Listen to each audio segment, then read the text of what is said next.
에스겔서 29장 1절에서 7절까지 말씀입니다. 에스겔서 29장 1절에서 7절까지 말씀입니다. 29장 우리 1절에서 7절까지 우리 한 목소리로 같이 봉독하도록 하겠습니다. 시작. 열째 해 열째 달 열두째 날에 여호와의 말씀이 내게 임하여 이르시되 인자야 너는 애굽의 바로 왕과 온 애굽으로 얼굴을 향하고 예언하라. 너는 말하여 이르기를 주 여호와께서 이같이 말씀하노라. 내가 너를 대적하노라. 너는 자기의 강들 가운데에 누운 큰 악어라. 스스로 이르기를 나의 이 강은 내 것이라. 내가 나를 위하여 만들었다 하는도다. 내가 갈고리로 내 아가미를 꿰고 너의 강의 고기가 내 비늘에 붙게 하고 내 비늘에 붙은 강의 모든 고기와 함께 너를 너희의 강들 가운데에서 끌어내고 너와 너의 강의 모든 고기를 들에 던지리니 내가 지면에 떨어지고 다시는 거두거나 모으지 못할 것은 내가 너를 들짐승과 공중의 새의 먹이로 주었음이라. 애굽의 모든 주민이 내가 여호와인 줄을 알리라. 애굽은 본래 이스라엘 족속에게 갈대 지팡이라. 그들이 너를 손으로 잡은즉 내가 부러져서 그들의 모든 어깨를 찢었고 그들이 너를 의지한즉 내가 부러져서 그들의 모든 허리가 흔들리게 하였느니라. 아멘. 이방에 대한 신탁 마지막입니다. 애굽에 대한 신탁입니다. 사실 오늘 29장, 30장, 31장, 32장까지 오늘 강해할 거예요. 갈 길이 멀죠? 애굽은 특별히 하나님이 또 많은 장을 할애해서 신탁을 하는데 29장부터 32장까지 장장, 이렇게 긴 장을 걸쳐서 하나님은 애굽에 대하여 7가지 신탁을 합니다. 그 7가지 신탁은 첫 번째 신탁을 오늘 읽은 거예요. 첫 번째 신탁이 29장 1절에서 16절까지인데요. 그 내용은 이래요. 이 에집트, 이 애굽은 나일강이 대단히 중요해요. 그래서 우리가 세계사나 이런 걸 배우면 나일강이 이루는 기적 뭐 이렇게 배우거든요. 나일강이 범람함으로 그 땅을 비옥하게 하고 그리고 그 범람이 끝나면 그곳에다가 농사를 짓고 그래서 굉장히 비옥하게 살 수 있는 그 여건이 그 생명줄과 같은 게 바로 이 나일강입니다. 그런데 이 이집트 사람을 하나님이 뭐로 비유하냐면 너는 이 강에 바로 큰 악어와 같다. 스스로 나는 큰 악어라 라고 이야기한다는 거죠. 그러니까 그 나일강의 가장 큰 우두머리가 뭡니까? 큰 악어죠. 맹수 중에 맹수 아닙니까? 그런데 우리가 악어라고 써 있지만 그것은 어떤 신화적인 용어인 타닌이라고 써 있어요. 그러니까 신화적으로 대단히 큰 힘과 용맹스러움을 나타내는 그 짐승을 나타내는 단어를 써서 내가 바로 그런 존재다. 바로와 이 이집트는 바로 이 강이 그리고 더 나가서 뭐라고 하냐면 오늘 말씀을 보면 이 강은 내가 나를 위해서 창조했다라고 이야기를 하고 있어요. 우리 3절을 보십시오. 너는 말하여 이르기를 주 여호와께서 이같이 말씀하시되 애굽의 바로 왕이여 내가 너를 대적하노라. 너는 자기의 강들 가운데에 누운 큰 악어라. 스스로 이르기를 나의 이 강은 내 것이라. 내가 나를 위하여 만들었다 하는도다. 그러니까 이 강을 내가 만들었다. 자기가 이 생명줄, 애굽의 생명줄기요 애굽을 먹여 살릴 수 있는 이 힘의 근원인 이 나일강을 바로 스스로가 만들었다라고 착각하며 사는 거예요. 그래서 이 이집트에서는 이 파라오를 태양신이라고 숭배하고 있었지 않습니까? 그래서 신격화 시켰습니다. 이거에 대해서 하나님은 첫 번째 신탁은 그거죠. 너희가 이 하나님이 창조한 이 모든 만물을 내 것인 양 그렇게 살아가고 있는 너 이집트야. 내가 너를 그 악어를 그물을 던져갖고 다른 고기 잡을 때 니들도 확 다 생포할 거야 라고 하나님은 그 이집트에게 경고하는 메시지가 첫 번째 경고입니다. 그래서 더 나가서 이 이집트, 이 바로 왕은 어떠한 모형이 되는지 보면 우리 6절을 잠깐 보시겠습니까? 29장 6절에 보시면 애굽의 모든 주민이 내가 여호와인 줄 알리라. 애굽은 본래 이스라엘 족속에게 갈대 지팡이라. 무슨 얘기냐면 우리가 이미 에스겔서를 강의함에 앞서 어떤 문화적 그 당시의 시대적 배경을 좀 살펴본 걸 기억하셔야 됩니다. 그 당시에 유대 왕은 바벨론이 쳐들어올 것을 생각하여 누구와 결탁을 맺었냐면 이 바로 왕을 결탁을 맺었다고요. 그래서 이집트가 우리를 도와주면 바벨론쯤이야 우리는 이길 수 있다. 그러니까 누구를 의지하고 있었냐면 이 이집트를 의지하고 있었다고요. 스스로를 왕이라라고 자처하고 있는 그 이집트를 의지하고 있었던 그 이스라엘에 대해서 지금 말하는 거죠. 그래서 유대의 나라에 너희는 지팡이와 같다. 즉 지팡이처럼 유대가 지팡이처럼 애굽을 의지하고 있었다는 거야. 그런데 하나님은 너희들이 뭐라는 거예요? 갈대 지팡이다. 이러면 갈대 지팡이. 갈대로다 지팡이를 만든다고 생각해 보세요. 그럼 어떻게 될까요? 딱 짚으면 확 부러져 버리겠죠? 그런 거와 같은 지팡이다 니들은. 그래서 7절에 보면 같이 한번 읽어볼까요? 시작. 그들이 너를 손으로 잡은 즉 내가 부러져서 그들의 모든 어깨를 찢었고 그들이 너를 의지한 즉 내가 부러져서 그들의 모든 허리가 흔들리게 하였느니라. 그러니까 유다 백성들을 누가 꼬셨다는 거예요? 이집트가 꼬셨다는 거예요. 야, 나는 창조주야. 나는 대단히 큰 힘이 있어. 그도 그럴 것이 그 당시에 이집트 파라오가 갖고 있었던 그 군사력이라고 하는 것은 대단히 큰 군사력이었단 말입니다. 그래서 충분히 의지할 만한 어떤 능력과 어떤 그 군사력이 있는 듯하게 보일 정도로 전차가 굉장히 많았고 철기 어떤 그 무기들이 대단히 많았기 때문에 유다 백성들은 누구에게 혹한 거예요? 이집트에게 유혹당하고 미혹당한 거죠. 아, 얘네들만 있으면 우리는 바벨론에 의해서 멸망당하지 않겠구나라고 하는 뿌듯함과 만족감을 누가 줬냐면 이집트가 준 거죠. 그럼 마찬가지로 오늘날 구원받은 하나님의 백성들이 끊임없이 지팡이로 삼고 있는 것이 그게 무엇일까요? 사람이 됐든 돈이 됐든 어떤 명성이 됐든 명예가 됐든 권력이 됐든 하여튼 이 땅을 살아가면서 우리를 미혹하고 있는 여러 모든 것들을 말하는 겁니다. 그게 뭐예요? 이집트인 거예요. 구원받은 하나님의 백성들이 하나님을 의지하지 못하고 세상을 의지할 수 있도록 만드는 그게 뭐든 내 통장이든 뭐든 그것을 의지하고 있다면 그것은 뭐라는 거예요? 이집트라는 거죠. 그들은 뭡니까? 우리가 갖고 있는 갈대 지팡이라는 거야. 그래서 하나님은 그 하나님의 백성들을 꼬셔서 자기들을 의지하라고 의기양양하게 말하고 있는 그들을 철저하게 파멸시키고 또 뭡니까? 그걸 의지하고 있는 유다도 그걸 의지함으로 말미암아 어깨가 찢어지고 허리가 흔들렸대요. 그러니까 그게 의지하는 것이 얼마나 값어치 없는 것인지를 반드시 깨닫게 하나를 말해주고 있는 거죠. 이것을 우리에게 직접적으로 한번 적용을 해본다면 우리가 의지하고 있는 그 어떤 것, 세상의 그 어떤 것, 건강, 우리가 의지하고 있는 어떤 돈, 우리가 의지하고 있는 어떤 사람, 어떤 그런 것들이 내가 의지하고 이것이 내 행복이라고 생각하지만 하나님은 그걸로 말미암아 너희들이 어깨가 찢어지고 허리가 부러지고 흔들리는 것을 반드시 경험하게 해서 하나님의 백성들이 다시는 이집트를 의지하지 못하도록 만들겠다라고 지금 선포하고 있는 거죠. 우리 16절을 보시면 같이 한번 읽어볼게요. 시작. 그들이 다시는 이스라엘 족속의 의지가 되지 못할 것이요 이스라엘 족속은 돌이켜 그들을 바라보지 아니하므로 그 죄악이 기억되지 아니하리니 내가 여호와인 줄을 그들이 알리라 하셨다 하라. 다시는 이집트를 돌아보지 못하도록. 그래서 누구만 바라보도록? 하나님만 바라볼 수 있도록 지금 이집트를 패망시켜버릴 것에 대해서 이야기하고 있고 유다에게는 어떤 메시지입니까? 너희들이 나 말고 다른 것을 의지할 때 그것이 너희에게 얼마나 큰 상처를 주는지 그것이 너희에게 얼마나 큰 너희를 파멸로 몰아가는지를 알게 해주겠다라고 선포하고 있는 거죠. 이것이 어찌 보면 이 7가지 애굽의 다른 신탁들, 지금 한 가지 신탁이죠. 6가지 신탁이 말하고자 하는 핵심이 여기 있어요. 하나님의 구원받은 유다 백성들, 특히 선택받은 예수 그리스도로 말미암아 구원받은 여러분들, 저와 여러분들, 오늘 이번 말씀을 통해서 어떻게 보면 반복적으로 끊임없이 지금 우리에게 선포됐던 세상을 의지하냐, 하나님을 의지하냐, 지금 이 싸움을 지금 싸우고 있는 거거든요. 그런데도 이 반복적으로 우리가 이렇게 세상을 의지하는 것이 헛됨을 끊임없이 보여주고 있는 이유는 뭐라고요?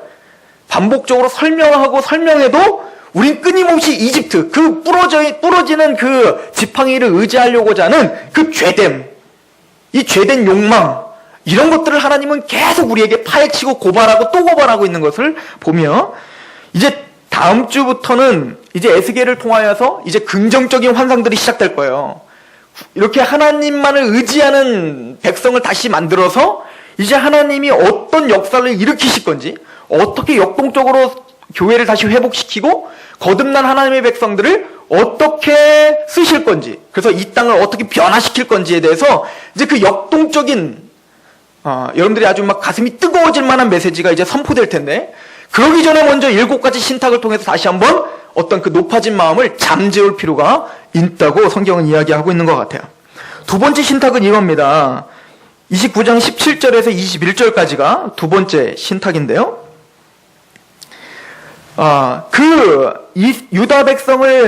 유다 백성을 미혹하고 하나님을 의지하게 못하게 만들었던 그 세상을 표방하고 있는 그 이집트를 하나님이 무엇으로 멸망시킬 거냐면 느부갓네살 왕 바벨론에 의해서 멸망시킬 건데, 그 느부갓네살 왕은 누구의 일꾼이냐면 하나님의 일꾼이라는 거야. 유다가 느부갓네살 왕에게 패망당하고, 또 애굽이 느부갓네살에게 패망당하고, 그 당시에 모든 지중해의 모든 나라들이 이 바벨론에 의해서 다 패망당하는 것은, 물론 느부갓네살 왕은 하나님을 믿는 사람이 아니에요. 악한 왕이에요. 그러나 그 모든 역사를 누가 주관하고 있다는 걸 보여주고 있냐면 하나님이 주관하고 있음을 보여주고 있습니다. 믿으십니까? 여러분들, 북한이 지금 우리를 지금 협박하고 있죠. 한편에서는 한 70%, 80% 이상은 다 거짓부렁이다, 이렇게 우리가 판단을 하고 있죠. 다 협박일 뿐이지 절대 전쟁이 일어나지 않는다라고 이야기했어요. 또 한쪽에서는 아니다, 혹시 모른다, 그래서 슈퍼에 가서 막 이렇게 사재기를 하시는 분들도 있다고 하더라고요. 자, 그렇다면 뭐가 진짜일까요? 몰라요. 모르는 겁니다. 그런데 중요한 것은, 성경적으로 우리가 구원받은 하나님의 사람이 반드시 가져야 될 것은, 김정은은 하나님을 믿는 백성이 아니죠. 악한 백성입니다. 지옥불에 떠들 백성이죠. 그런데 적어도 전쟁이 일어나고 안 일어나고는 누구의 손에 달렸다? 하나님의 손에 달렸다는 것을 성경은 보여주고 있는 거예요. 지금 어찌 보면 하나님과 전혀 상관이 없어 보이는 바벨론인데, 하나님은 그 바벨론의 손을 붙들어 어떻게 하고 있다고요? 하나님의 일을 진행하고 있는 거예요. 그 가운데서는 유다 백성이 패망하는 것도 하나님의 손에 의해서 시작되는 거예요. 이거를 우리가 인정한다면 우리의 삶 속에서 일어나는 모든 생사화복, 이 모든 것을 누가 주장한다는 것을 우리는 믿고 확신해야 됩니까? 하나님께서 우리 안에 일어나는 좋은 일이건 나쁜 일이건 그 모든 것을 하나님의 주권 가운데 있다는 것을 확신해야 돼. 이것이 두 번째 신탁이에요. 그래서 이집트야, 너희의 그 교만한 마음을 내가 부술 건데 나의 종 바벨론에 의해서 부술 거야 라고 하는 메시지가 써 있어요. 다 읽어오셔서 아시죠?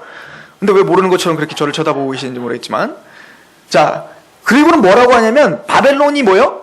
악한 종이지만 하나님의 일꾼으로 사용됐으니까, 일꾼을 사용했으면 뭔가 보상을 해줘야 될 거 아니에요.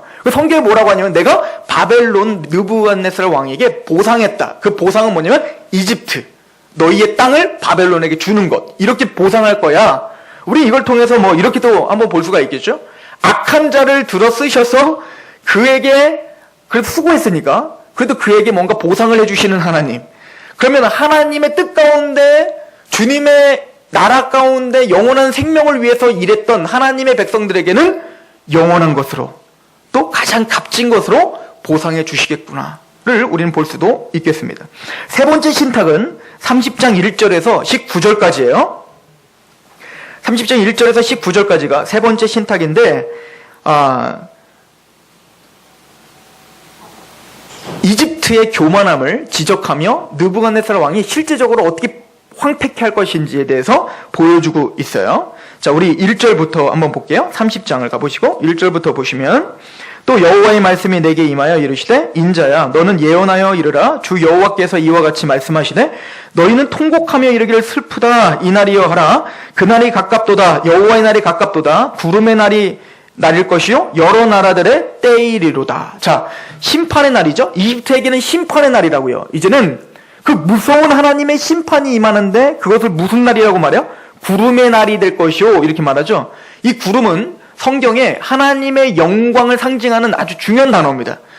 진짜 구름이거든요. 하나님이 나타나실 때는 항상 뭐와 함께 나타나시죠? 구름과 함께 나타나세요. 왜냐하면 하나님의, 오늘 오전 예배 잘 들으셨죠? 하나님의 거룩한 영광을 우리가 직접 대면하면 우린 다 어떻게 해요? 죽어요. 그래서 우리는 하나님의 영광을 볼 수 없어요. 그래서 그 영광을 가리기 위해서 뭐와 함께 나타나시는 거예요? 구름과 함께 나타나는 거예요. 그러니까 우리가 하나님을 직접 볼 수 없을 만큼 그 위대한 영광으로 나타나는 날, 이 날이 이 애굽에게는 어떤 날이에요? 심판의 날이죠. 자, 마찬가지로 오늘날 우리가 지금 다 교만하여서 내 삶이 내 거라, 또 자기가 갖고 있는 거 이거 다 내가 창조했어 라고 생각하면서 사는 사람들이 세상 사람들이죠. 내 직업, 내 건강, 내 어떤 가족, 내 사랑하는 사람, 그 모든 것을 다 내 소유로 만들려고 하잖아요. 이것이 우리 인간의 욕구요 본능이에요. 그리고 뭐라고 하는 겁니까? 아까 바로처럼 내 생명의 근원인 나일강을 누가 창조했다고 속고 있어요? 내가 스스로 창조했다고 속고 있는 것처럼 그 모든 인간사는 다 내가 창조하고 내가 잘 먹고 잘 살아서 생각해 보세요. 사실은 저희 집도 땅이 있는 걸로 제가 알고 있는데 그 땅이 왜 우리 거예요? 아니 그 땅이 언제부터 우리 거냐고요. 여러분들 땅 갖고 계세요? 그게 언제부터, 그죠? 없는 사람들은 그 땅이 왜 언제부터 그 개인 소유 거냐고요. 다 누구 건데? 하나님 거죠. 우리 게 어디 있어요? 그런데 우리는 다 어떻게 해요? 다 자기들끼리 나눠서 이것이 내 것이냐 주장하고 그것을 때문에 싸우기도 하고 갈등도 생기는 거 아니에요. 그러니까 이 모든 것이 다 뭐냐면 하나님이 만들어 놓은 모든 것을 내 거라 소유하며 살아가는 자들, 이게 뭐야? 아담 이후에 타락한 자들의 특성이에요. 그래서 땅 다 팔아라는 얘기가 아닙니다. 우리는 어쩔 수 없어요. 이 죄악 가운데 우리는 살아가는 사람들이라는 거예요. 그만큼 내 것, 내가 창조했다라고 스스로 착각하며 사는 거죠. 여러분들 자녀를 낳으면 자녀가 누구 거라고 생각해요? 하나님 거죠. 저도 그렇게 생각하지만 진짜 막상 그렇게 하면 정말 그렇게 생각이 듭니까?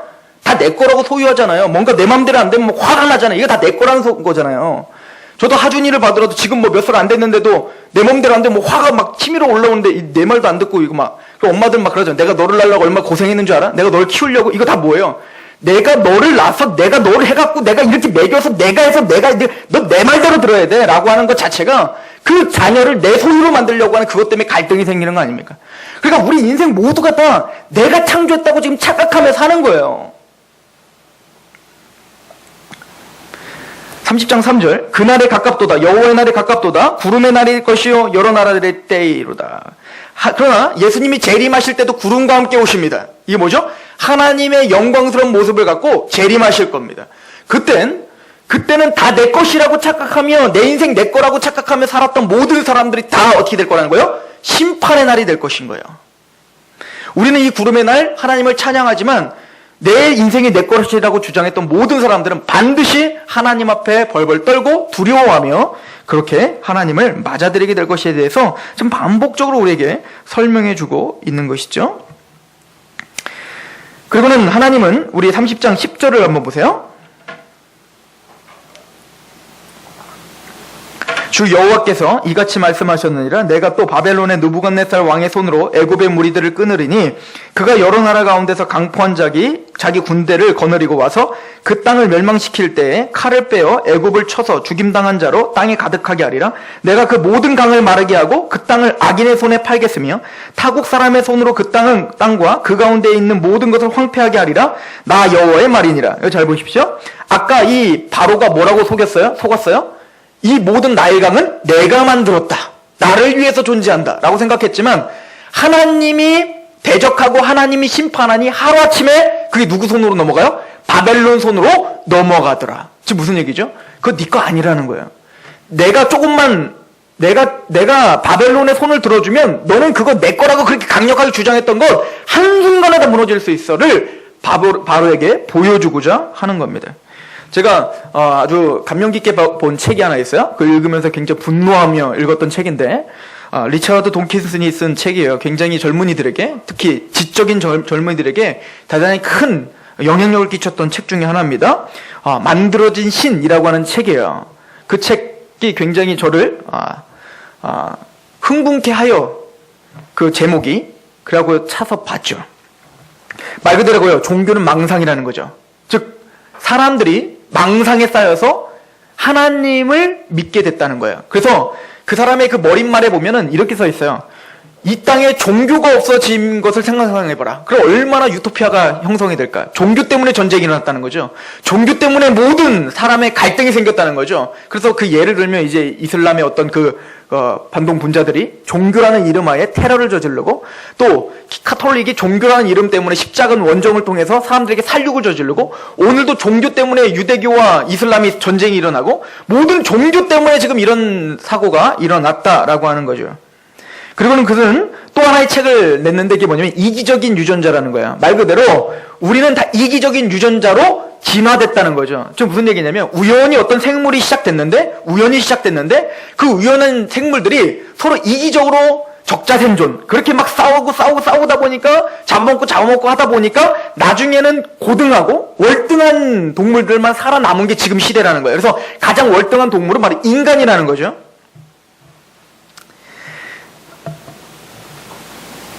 그래서 결론은 뭡니까? 가장 고등한 이 동물의 이 원숭이가 진화된 이 사람이 엄청난 지식과 고도로 발달된 과학을 발견하고 이제 우주의 신비를 깨달았으며, 더 나아가서 생명을 만들어낼 수도 있는 창조자다라고 지금 여러 매스컴들은 때리고 있는 거예요. 한번 생각해 보십시오. 얼마 전까지 제가 봤더니 일본인가요? 거기서 또 유전자 조작을 해가지고 무슨 돼지를 해가지고 또 만들었대요.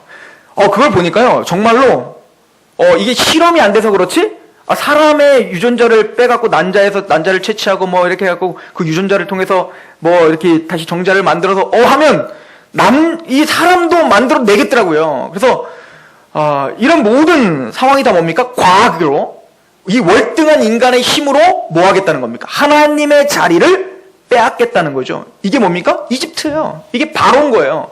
오늘날 살아가고 있는 시대가 바로 그런 시대인 거죠.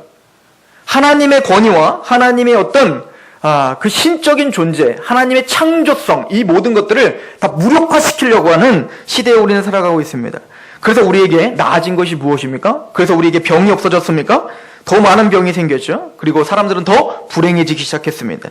그리고 전 우주와 전 자연을 컨트롤할 수 있다고 이야기했는데, 우리 과학이 발달할수록, 고도로 진화하면 진화할수록 그들의 말대로 이 자연을 다스리기는커녕 이 자연을 더 이상 우리가 컨트롤할 수 없는 지경으로 우리는 지금 살아가고 있죠. 모든 오염과 그리고 온난화 때문에 우리 스스로가 이제 파멸의 길을 걸어가고 있는 건 말입니다. 스스로 높아지면 높아질수록 우리는 뭡니까? 인간 스스로를 파멸의 길로 지금 몰아가고 있는 것을 보여주고 있죠. 하나님께서 허락지 않으면 너희들이 그렇게 자랑하고 있는 그 고도로 발달된 과학으로 너희들이 어떻게 파멸되는지를 지금 사실은 현대사회에게 보여주고 있는 중입니다.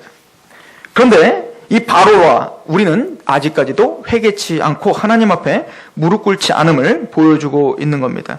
네 번째 신탁입니다. 30장 20절부터 26절까지입니다.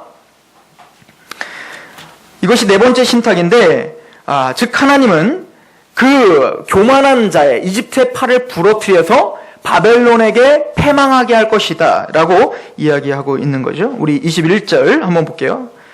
30장 21절 제가 읽습니다. 인자야, 내가 애굽의 바로 왕의 팔을 꺾었더니 칼을 잡을 힘이 있도록 그것을 아주 싸매지도 못하였고 약을 붙여 싸매지도 못하였느니라. 그러므로 주 여호와께서 이같이 말씀하셨느니라. 내가 애굽의 바로 왕을 대적하여 그 두 팔 곧 성한 팔과 이미 꺾인 팔을 꺾어서 칼이 그 손에서 떨어지게 하고, 너희들이 움켜쥐고 있는 그 무기라고 생각하는 그 자랑, 그 모든 것을 하나님이 직접 팔을 부러뜨려서 그것이 얼마나 헛된지를 보여줄 것이다. 이것이 네 번째 신탁입니다. 다섯 번째 신탁은 31장 1절에서 18절까지인데요. 바로를 웅장한 나무로 비유를 하는 장면입니다. 즉 높아질 대로 높아져서 바벨탑을 연상하는 구절들을 계속 보여주고 있거든요. 구름까지 닿을 정도로 높아진 거예요. 바벨탑이 뭡니까?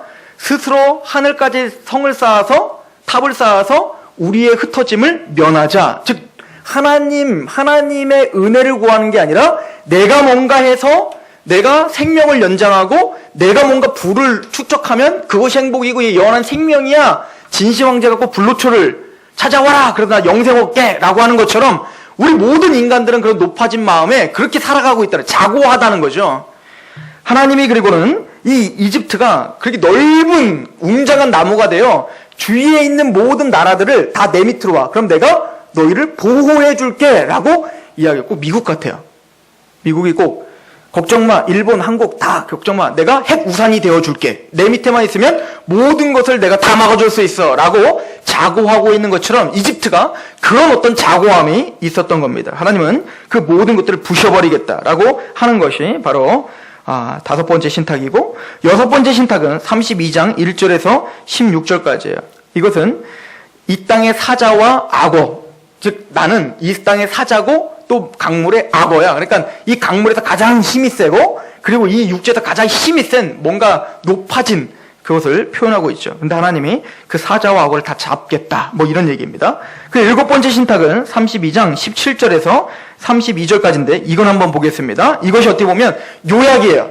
지금까지 이방인들과 이집트까지 하나님이 신탁을 한 요약입니다. 요걸 한번 읽고 오늘 이야기해야 될 것들을 한번 나눠보도록 합니다. 32장을 가보세요.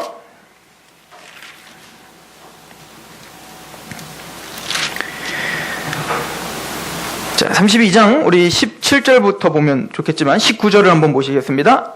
이르라 너희 아름다움이 어떤 사람들보다 뛰어나도다. 너는 내려가서 할례를 받지 아니한 자와 함께 누울지어다. 자, 이 땅에서 아름답다.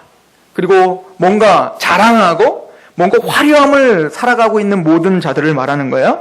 그런 너희는 할례 받지 아니한 자와 함께 어디에 누워요? 구덩이에 누울 거라는 거예요. 무덤에 갈 거라는 거죠. 그걸 알고 있으라라고 하는 겁니다.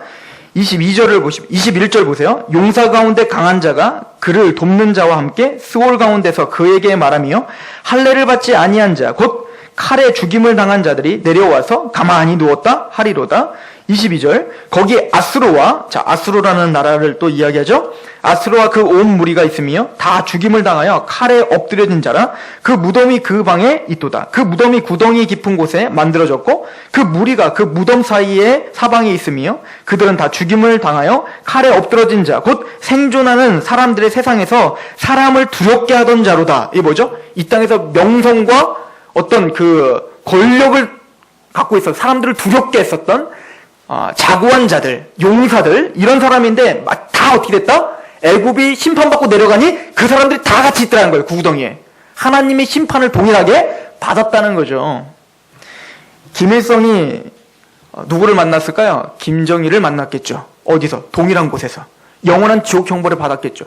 얼마나 북한 주민들을 떨게 했습니까? 얼마나 부를 많이 축적했습니까? 전쟁이 전체 일어나지 않는다는 거잖아요. 탈북한 그 고위 관직이었던 사람이 전쟁은 절대 일어나지 않는다는 거예요. 그 이유는 많은 것을 가진 자가 전쟁을 가장 두려워하는데 남한과 북한 통틀어서 가장 많이 가진 자가 삼성이 아니고 김정은이라는 거예요. 그러니까 김정은은 전쟁을 가장 두려워하기 때문에 절대 전쟁이 일어나지 않는다는 거 아닙니까? 그렇게 아무리 명성과 부와 사람을 떨게 했더라도 그 사람들은 다 누굴 만날까요? 김일성과 김정일을 만나겠죠. 그 얘기하고 있는 거예요. 그래서 이 땅에서 작건 크건 내가 용사다. 난 내 힘으로 살지. 난 내 주먹을 믿지. 하나님 웃기지 마. 다 망상이야. 라고 했던 모든 사람들. 그래서 기독교인들을 떨게 하고 그렇게 막 힘있게 주장했던 모든 사람들 다 김정일, 김정은을 만나게 될 줄로 믿습니다. 이것을 지금 성경은 이야기하고 있는 거죠. 그리고는 말합니다. 자, 보세요. 계속 한번 보세요. 우리 24절 거기에 엘람이 있고 그 모든 무리가 그 무덤 사방에 있으며 그들은 다 할례를 받지 못하고 죽임을 당하여 칼에 엎드러져 지하에 내려간 자로다. 그들이 생존하는 사람들의 세상에서 두렵게 하였으나 이제는 구덩이에 내려가는 자와 함께 수치를 당하였도다. 이런 이야기들을 계속 반복적으로 이야기해 주고 있어요. 그러니까 모든 이방, 근데 거기 봤더니 할례 받지 못한 민족들이 가는 곳, 그러므로 반대로 할례 받은 자가 가는 곳이 있다는 거죠. 즉 할례, 우리가 이것을 우리에게 적용하려면 뭡니까? 마음의 할례를 말하는 거죠. 마음의 할례는 뭡니까? 하나님을 마음을 다하고 뜻을 다하고 목숨을 다하여 사랑하라. 이것이 마음의 할례라 라고 이야기합니다. 즉 거듭남을 말하는 거예요. 예수 그리스도로 말미암아 거듭난 자는 이 최종적인 멸망에서 벗어나는 거예요. 그렇지 않은 자는 세상에서 어떠한 부를 갖고 있건 명예를 갖고 있건 어떻게 내가 이 땅에서 얼마나 내가 자수성가 있건 그거와 상관없이 모두가 다 심판을 받게 될 것이다 라고 하는 거죠. 그렇다면 오늘 말씀을 우리가 좀 정리하면서 오늘 우리에게 좀 적용해야 될 게 있어요. 뭐냐면 아까 처음에 모든 것의 핵심이라고 말했던 게 뭡니까? 하나님이 이집트를 그렇게 멸망시키는 그 목적이 뭐라고요? 지금 전 세계의 주권을 하나님이 잡고 바벨론을 들어서 이집트를 패망하게 하고 모든 사람들 다 패망하게 하는 이유가 뭐라고요? 관심은 누구에게 있는 거예요? 유다 백성에게 있음을 보여주고 있었죠. 그 목적이 뭐였습니까? 다시는 썩어질 그 상한 갈대 지팡이인 이집트를 의지하지 않고 누구를 의지하라고? 하나님만 의지하는 백성으로 유대에게 교육을 시켜주기 위해서 그 모든 백성들을 다 그렇게 철저한 파멸로 몰아갔다는 거야. 봐라 유다야, 너희들이 믿고 있는 이 세상이 얼마나 헛된지를 봐라. 내가 한 번 일어나면 이 바벨론이 어떻게 무너지고 애굽이 어떻게 무너지고 너희가 믿었던 그 모든 나라들이 어떻게 무너지는지를 봐라. 그러므로 너희는 누구를 의지하라? 의지하고 나를 의존하라. 이것이 오늘 저와 여러분들이 받아야 될 메시지입니다. 또 내 다음 주부터 우리가 시작된 그 역동적인 하나님의 그 역사, 그 사역을 이제는 시작하기 전에 우리가 가져야 될 것, 나를 의지하지 말고 내가 갖고 있는 그 어떤 돈이나 명예나 이런 것들을 의지하지 말라. 그것은 의지할 때 우리의 모든 마음과 영혼을 상해하게 될 것이다 라고 이야기하고 있는 겁니다. 존 스토트 목사님이 쓰신 책이 하나 있어요. 제가 이렇게 붙여놓은 책이죠. 제자도라고 하는 책. 그 책을 제가 읽어보라고 했는데 그 책에 보면 의존이라고 하는 단락이 있어요. 이 존 스토트 목사님이 어떻게 보면 한국 교회뿐만 아니라 전 세계 교회에 대단히 큰 영향력을 끼친 석학이시죠. 그리고 기독교에 있어서 굉장히 존경받는 분입니다. 물론 그 말년에 그 신학이 조금 변질이 된 것이 좀 안타깝긴 하지만 그럼에도 불구하고 우리 기독교에게 대단히 큰 영향력을 끼쳤던 어른입니다. 근데 이분이 88세 때 이 제자도라는 책을 썼는데 이분이 이 책을 쓰게 된 이유가 있어요. 그분이 자신의 삶을 이 책을 마지막으로 쓰고 이제 돌아가셨거든요. 마지막 쓴 책이에요. 이 제자도라는 책이. 그런데 자신이 삶을 살아오면서 그리스도인, 지금까지 많은 설교를 하고 또 이 땅에서 예수님을 믿는 사람으로서 그 많은 것을 가르쳤지만 가장 중요한 것이 무엇인지를 정리한 게 바로 이 제자도인데 이분이 85세 때 어떤 경험을 하냐면 세탁물을 가지러 가다가 넘어지신 거예요. 넘어지셔서 엉덩방아를 쪄갖고 엉덩이뼈 부러진 거예요. 고관절이 골절된 거죠.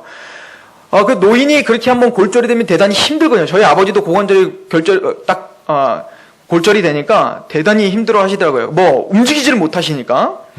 그러다 보니까 이 85세의 이 존 스토트 목사님이 처음으로 자신의 존재에 대해서 생각해보게 된 거예요.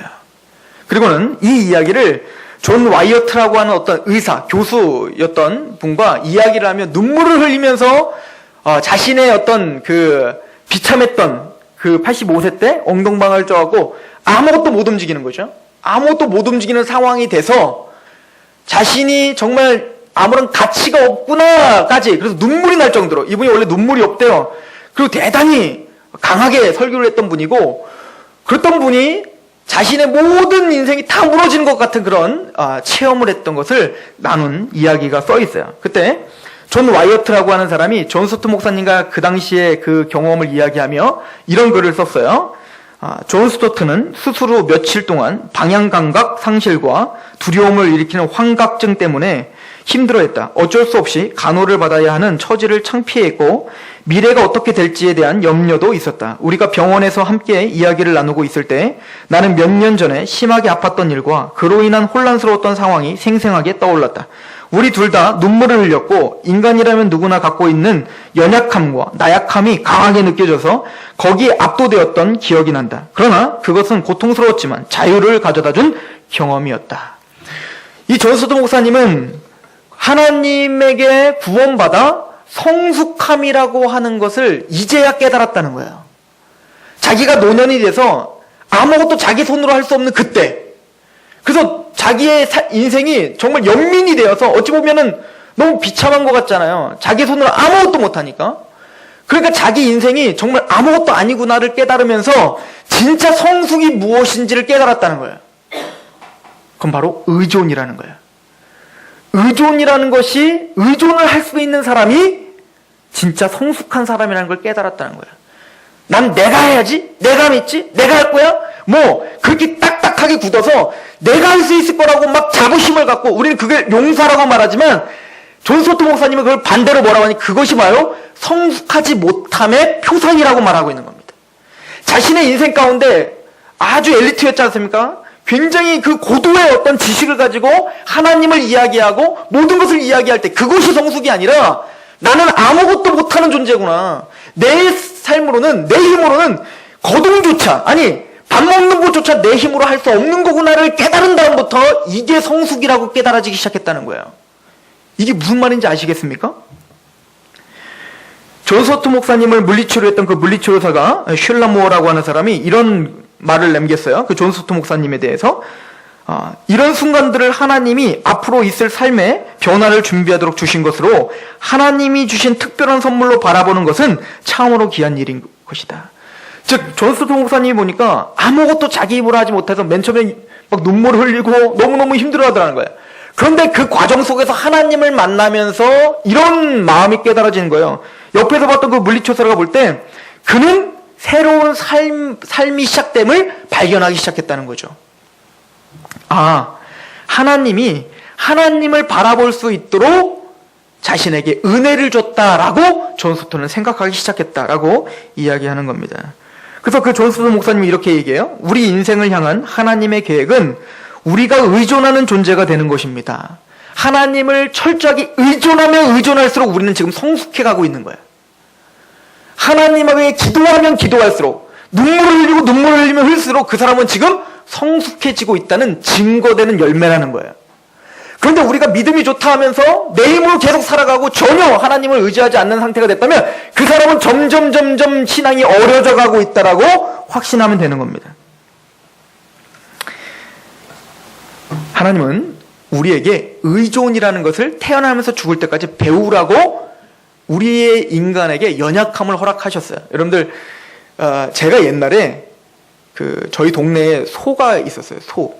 소가 있었는데, 소가 망아지를 낳잖아요. 망아지죠? 송아지죠. 죄송합니다. 말이 망아지군요. 소가 송아지를 낳는데, 송아지를, 일어서서 낳나? 어떻게 했나도 뚝 떨어졌어요. 이 송아지가. 뚝 떨어지니까 그냥 피덩이가 뚝 떨어졌는데, 제가 어떻게 하니까, 한 며칠 있으니까 얘가 막 뛰어다니더라고요? 야, 기가 막힌 거야. 며칠은 뛰어다녀. 우리 하준이는 낳고, 이제서야 조금 뛰거든요?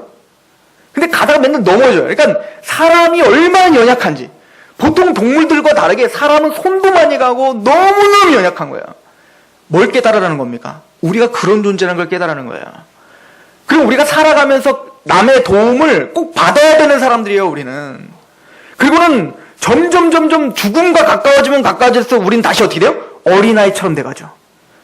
이제 몸도 약해지기 시작하고, 나중에는 어때요? 아주 끝까지 어디다 뭐 칠할 때까지 살면, 이제는 뭐예요? 이제는 그 어린아이처럼 이제 모든 것을 내어 맡겨야 돼요. 누구에게? 자녀들이건 누구에게? 타인에게 모든 걸 맡기면서 무덤으로 가게 만들었어요. 누가? 하나님이 그렇게 만드셨다요. 그걸 통해서 뭘 지금 깨달으라는 겁니까? 절대적 의존이 필요한 존재라는 걸 깨달으라는 거예요. 너희의 교만을 버리라는 거 아닙니까? 예수님을 생각해 보십시오. 예수님의 복음, 십자가도 바로 그걸 말해주고 있는 거 아닙니까?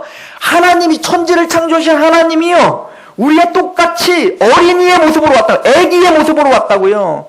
그럼 예수님은 태어날 때부터 오줌통 다 가리셔갖고 마리아가 막 냅두시오, 뭐 이렇게 했을까요? 아니에요. 다 엄마의 손에 의해서 다 똥기저귀 갈았어야 됐고요. 예수님도 넘어지는 거 다 사람이 부축해야 됐다고요. 그렇다고 해서 예수님이 하나님의 신성이 흠집이 났어요? 나지 않는 거예요.